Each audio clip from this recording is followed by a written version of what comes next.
Om Swastiastu, Assalamualaikum warahmatullahi wabarakatuh. Salam sejahtera, Namo Buddhaya, Rahayu. Salam jumpa kembali dengan saya CGP Angkatan kelima Kabupaten Gianyar, Ibu Thomas Dupriana dari SMA Negeri 1 Ubud. Kita bertemu lagi di tugas modul 13A6 teknik demonstrasi kontekstual. Sebelumnya yang terhormat kepada Bapak Fasilitator, Pak Yahya, dan pengajar praktik Pak Madhyantika, terima kasih atas pendampingannya selama modul 1.3 ini.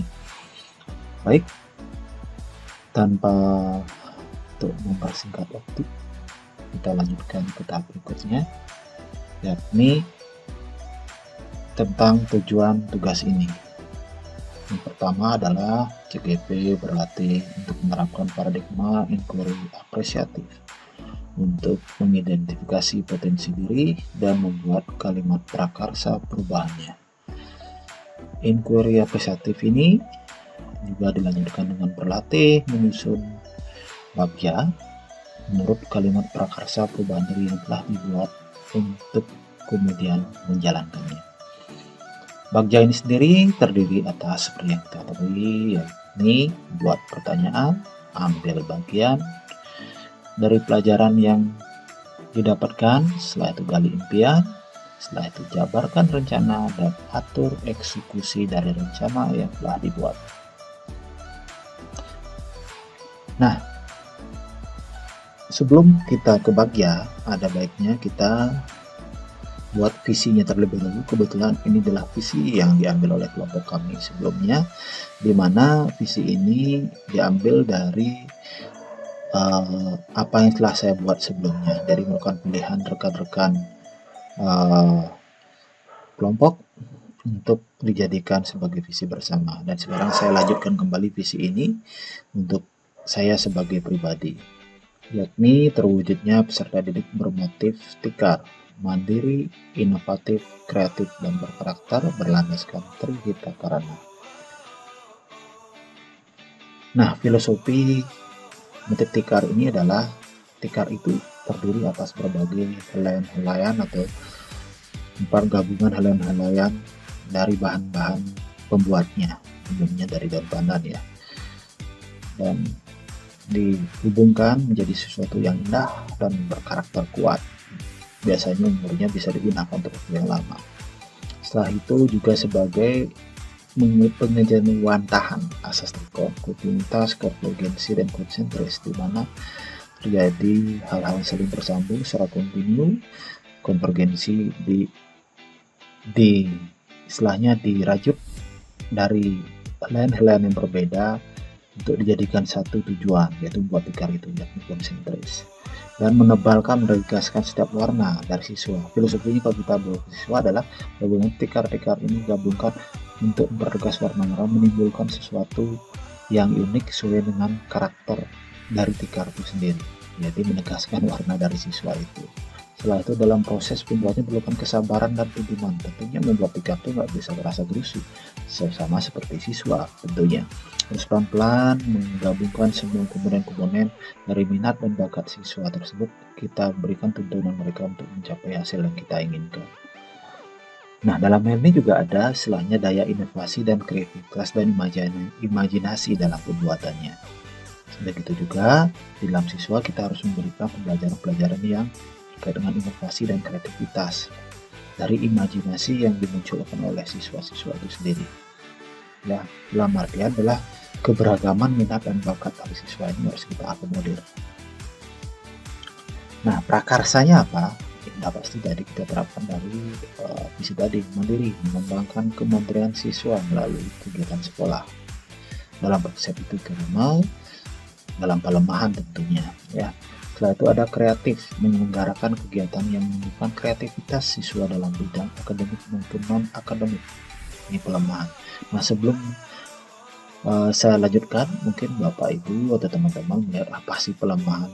Nah, keuangan perayaan merupakan bagian dari Trihita Karana itu sendiri, yakni hubungan manusia dengan Tuhan, hubungan manusia dengan manusia, dan hubungan manusia dengan alam lingkungannya. Pelemahan itu adalah hubungan manusia dengan lingkungannya.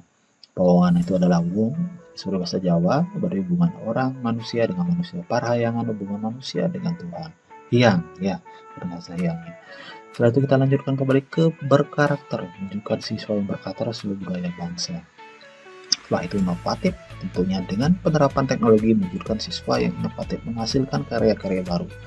Nah, concern saya dalam hal ini kita akan prakarsa yang kita berikan acuan adalah pada posisi adalah kreatif, jadi mengambil poinnya melengkapi kegiatan siswa yang merupakan kreativitas. Berbeda dengan kelompok kemarin, saya fokusnya adalah prakarsa ini saya kembangkan dengan memunculkan pada bagian awal, yaitu pada bagian bagjanya, yaitu tentang membuat di dalam pembuatan pertanyaan, saya memunculkan pertanyaan seperti ini. Bagaimana menghadirkan kreativitas siswa dalam pembelajaran? Setelah itu, apakah kreativitas itu bisa didukung lewat menghadirkan siswa sesuai kebutuhan belajar siswa yang berbeda? Saya mengambil sampel dalam hal ini adalah dalam konteks ekstrakurikuler informatika. Nah, tindakan yang saya lakukan adalah bagaimana kreativitas itu atau pendidikan diakomodir dengan kegiatan yang mendukung minat dan bakat siswa. Apakah pertanyaan tersebut dijawab dengan kreativitas diakomodir dengan kegiatan yang mendukung minat dan bakat siswa. Jadi di sekolah saya kreativitas itu minat dan bakat kreativitas itunya diakomodir oleh minat dan bakatnya. Kreativitas harus sesuai dengan minat dan bakat. Ya. Setelah itu data siswa mengikuti ekstrakurikuler dengan latar belakang pengetahuan dan belajar materi yang berbeda. Nah, pertanyaan sebelumnya, apakah kreativitas didukung lewat menghadirkan kebutuhan belajar siswa? Nah, jawabannya adalah di dalam ekstrakurikuler, dalam penyelidikan yang saya lakukan, itu data siswa peminat ekstrakurikuler sangat banyak sekali. Maka kreativitas itu sebagai daya dukung untuk menciptakan minat dan bakat ini. Tentunya kita harus lanjutkan ke tahapan berikutnya untuk menjawabnya. Nah, ambil pelajaran. Pertanyaan yang saya munculkan di sini adalah apakah ekstrakurikuler diakomodir dan dijadwalkan oleh sekolah? Tentunya ekstrakurikuler ini dijadwalkan secara rutin, ya, oleh sekolah. Jadi ini merupakan nilai positifnya sekolah sudah memberikan jadwal yang cukup efektif, yaitu 3JP. Bagaimana ketertarikan siswa terhadap ekstrakurikuler? Nah, ini diakui juga dengan artinya tindakan secara kenyataan adalah banyaknya peminat ekstrakurikuler dengan tujuan yang berbeda-beda. Jadi anak-anak itu memiliki, setelah didata itu memiliki, yang saya amati, yang sekolah amati, peminat sangat banyak. Tapi di dalam satu peminatan itu mereka memiliki tujuan yang berbeda-beda terhadap komputer tersebut. Setelah itu, apa hal positif dari luar yang mendasari mengakomodir pilihan yang berbeda ini? Banyaknya undangan lomba akademik informatika, dan itu bentuknya nggak satu. Ya, ada berbagai jenis lomba di bidang informatika yang harus dipenuhi dari sekolah dari berbagai bidang informatika. Setelah itu, apakah kecukupan SDM guru untuk mengajar ekstrakurikuler ini terpenuhi? Sudah ada guru dengan kualifikasi komputer, dan saya yang cukupi untuk diajak berkolaborasi. Setelah itu, apakah materi dalam ekstrakurikuler memiliki elemen materi yang berbeda-beda? Tentunya dalam ekstrakurikuler kita akan mengajarkan hal-hal yang berbeda. Tapi pada umumnya di setiap sekolah itu dalam satu sesi, dalam satu lini masa itu mengajarkan satu jenis. Ya, ini makanya dalam hal ini saya mencoba hal baru. Jadi kekuatan baru kami di sekolah itu positifnya adalah mencoba menghadirkan pembelajaran yang materinya bisa memenuhi minat dan bakat di setiap tingkatannya. Apakah infrastruktur sekolah mendukung elemen materi yang beragam? Tentunya kami akan memberdayakan e-learning LMS ini mendukung pelajaran berdiferensi dan juga blended maupun hybrid learning. Jadi kita akan tidak terbatas atas ruang dan waktu. Nah, hal positif yang kami miliki adalah kita sudah memiliki LMS itu sebagai daya dukungnya.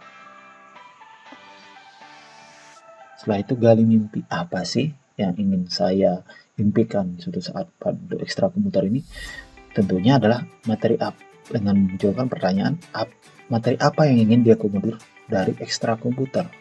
Ya, dalam arti ada keinginan kita bisa mengakomodir lebih dari satu materi dalam satu sisi, dalam artian dalam satu periode tahun ajaran. biasanya umumnya adalah cukup materi yang diajarkan dalam satu momen yang sama, tapi dia runut biasanya. Dalam artian, misalnya kalau dia programming aja, gitu ya. Jadi siswa mendapatkan materi yang berbeda sesuai kebutuhan di ekstrakurikuler. Jadi anak-anak itu akan terpisahkan berdasarkan kebutuhannya mereka, apakah desain, programming, atau Microsoft Office. Nanti baru ditingkatkan berdasarkan acuan-acuan tersebut. Apakah bisa memungkinkan belajar siswa yang beragam tentang materi komputer dan informatika? Kembali lagi tadi, mimpi-mimpi saya ini karena belum jalan, jadi kita akan sangat menggunakan LMS kita sebagai memaksimalkan LMS kita sebagai pembelajaran yang tidak berbasis ruang dan waktu. Untuk apa mengambil materi berbeda dalam ekstrakurikuler? Jadi yang kita harapkan apa? Menghadirkan pembelajaran yang sesuai dengan kodratnya siswa. Jadi kita ingin memberikan sesuai dengan keinginannya mereka, menghadirkan pembelajaran yang ada mimpi. Kita menghadirkan pembelajaran yang sesuai dengan minat dan bakat. Di sisi komputer sendiri memiliki keragaman sendiri dalam pilihan-pilihan mereka. Ketika mereka memilih ekstrakurikuler, ada sebuah mimpi di balik mereka secara pribadi bahwa mereka bisa diakomodasi. Apakah guru bisa menyiapkan waktu dan pengetahuan untuk bidang yang berbeda-beda? Ada sebuah pertanyaan atau mimpi di mana kita sebagai guru di informatika tidak membatasi materi sesuai dengan kebutuhan. Artinya kita tidak membatasi pilihan mereka.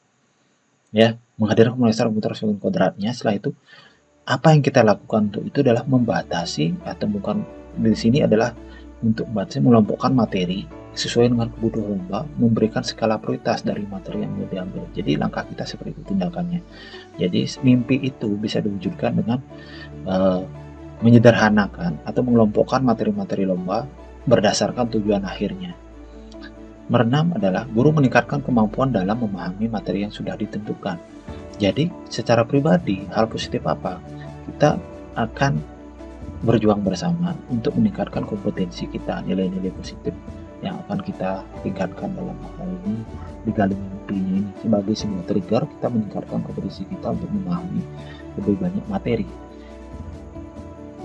yang akan kita berikan ke siswa. Nah, rencana apa sih yang kita di sekolah akan melaksanakan dengan memunculkan pertanyaan sebagai berikut. Apakah hal awal yang dipersiapkan terhadap kegiatan? Bagaimana mengakomodasi siswa yang berbeda-beda ini? Bagaimana komitmen dari guru pengampu bisa dimaksimalkan?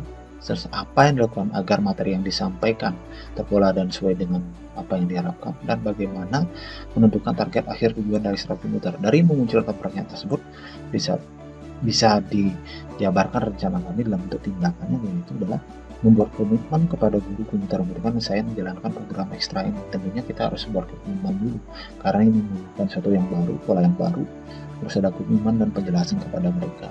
Tentunya diri saya sendiri untuk mengajarkan materi sesuai kebutuhan mereka.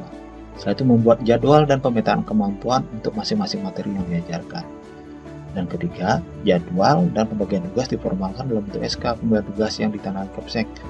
Itu rencana saya. Setelah itu merancang jadwal kegiatan bersama untuk peningkatan STM guru pengampu ekstra. Tentunya kita akan terus meningkatkan kemampuan kita melakukan evaluasi dengan merancang jadwal pertemuan agar kita bisa melakukan evaluasi terhadap apa yang kita berikan ke siswa. Setelah itu melakukan pendataan lomba akademik berdasarkan undangan dari baik kampus maupun dinas yang selama ini memberikan permintaan kepada kita peserta lomba. Itu biasanya berbeda-beda, walaupun judulnya informatika atau komputer, tapi ternyata di dalamnya kita memerlukan siswa-siswa yang dengan dengan klasifikasi yang berbeda-beda pula. Itu yang akan kita lakukan sebagai sebuah rencana, ya. Nah, paling berikutnya adalah eksekusinya bagaimana. Kapan akan mulai kegiatan ekstra ini? Tentunya kita akan laksanakan di tahun ajaran baru ini, yaitu di tahun 2023 ini sebagai start awal untuk memberikan materi yang berbeda pada satu sesi, dalam artian satu periode ya, tidak dengan satu judul, tapi dengan memberikan mereka pilihan-pilihan sesuai dengan minat bakat mereka. Bagaimana menghadirkan belajar yang tepat sesuai kebutuhan siswa? Ya, jadi kita harus menentukan pokok materi seperti kemarin sebelumnya, saya di sesi sebelumnya. Jadi kita tentukan pokok materi dan modul yang akan diajarkan per masing-masing tingkat, jadi sesuai dengan kebutuhan mereka. Setelah itu membagi guru menjadi 3 kelompok pengajar. Tentunya kita bagi-bagi ini gurunya jadi 3 kelompok pengajar, desain, programming, dan office tentunya.